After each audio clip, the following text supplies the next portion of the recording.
कक्षा 7 गणित अध्याय 9 परिमाप और क्षेत्रफल में प्रश्न क्रमांक 16 का अध्ययन करेंगे। तो 28 सेंटीमीटर त्रिज्या वाले एक पहिए को 352 मीटर दूरी तय करने के लिए कितनी बार घुमाना पड़ेगा। देखिए ऐसा दिखाया गया है।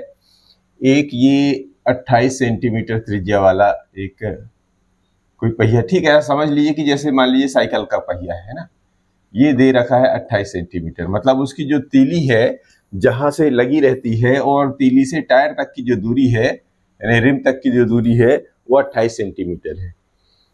तो वो कह रहे हैं ये जो पहिया है उसको कितनी दूर जाना है, कुल जाना है 352 मीटर, यानी कि हमारे को ये 28 सेंटीमीटर जाना है और कुल दूरी है जो ये यहाँ से यहाँ तक वो 352 मीटर कुल जाना है।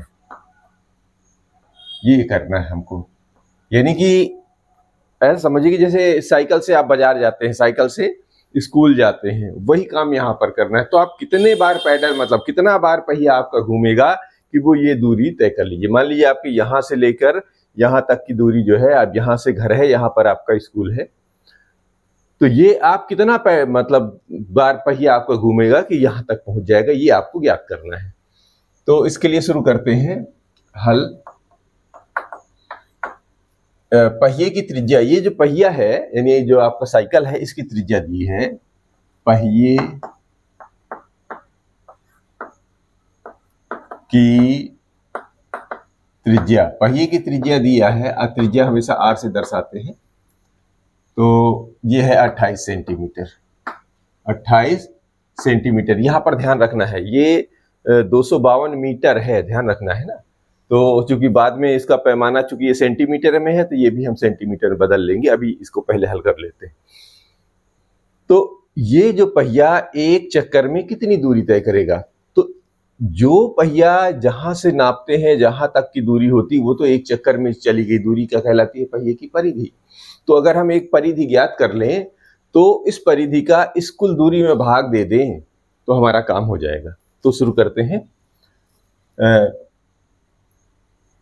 पहिए की परिधि यानी वृत्त की परिधि, वृत्त, यहां पर वृत्त क्या है, पहिया, ठीक है, चाहे आप पुस्तक में लिख सकते हैं पहिए की परिधि, और पहिए की परिधि होती है 2πr, ठीक है, और जो पैमाना होता है उसी पैमाने में लिखा जाता है।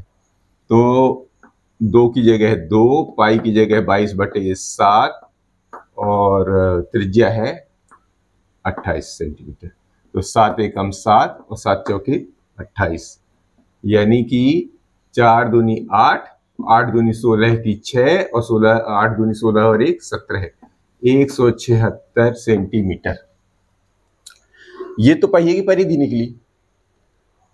और पहिए की परिधि का मतलब एक चक्कर अगर पहिया चलेगा तो इतनी दूरी तय करेगा।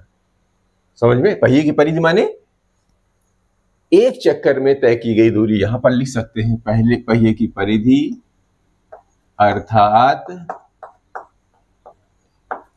एक चक्कर में तय की गई दूरी। ये आप चाहे इसी की भाषा में लिख सकते हैं, यानी जो परिधि निकली वो एक चक्कर में इतनी दूरी तय कर रहा है। और हमें बता रहे हैं वो कि 352 मीटर दूरी तय करना है, यानी आपके घर से जो आपका स्कूल है या मार्केट जो भी है वो 352 मीटर है। तो चूंकि ये सेंटीमीटर में है तो इसको भी आप सेंटीमीटर में बदल लीजिए, अर्थात r या अथवा 352 में 0 0 का गुणा कर दें तो सेंटीमीटर बदल जाता है। या ऐसा करें, चूंकि 1 मीटर बराबर 100 सेंटीमीटर, अतः 352 मीटर बराबर 352 और 2 शून्य और सेंटीमीटर, cm, ठीक है। ये आप यहां पैरेलल की व्यवस्था के लिए बनाते चले, ठीक है। तो यानी कुल दूरी जो है हमारे पास, अर्थात कुल दूरी, यहां पर अब आप लिखेंगे कुल दूरी, कुल दूरी 352 मीटर, अर्थात कितनी, 352 और 200 सेंटीमीटर, यानी कुल दूरी इतनी सेंटीमीटर है और एक चक्कर में 176 सेंटीमीटर दूरी तय कर रहा है। तो हमें कितना ज्ञात करना है, पहिया कितनी बार घुमाना पड़ेगा। तो पहिया कितनी बार घुमाने, पहिया द्वारा कुल पहिया घुमाने, ऐसा लिख लेते हैं, पहिया कुल कितनी बार घूमेगा, पहिया का कुल घूमना, पहिया का कुल घूमना कितना निकलेगा, कुल दूरी में से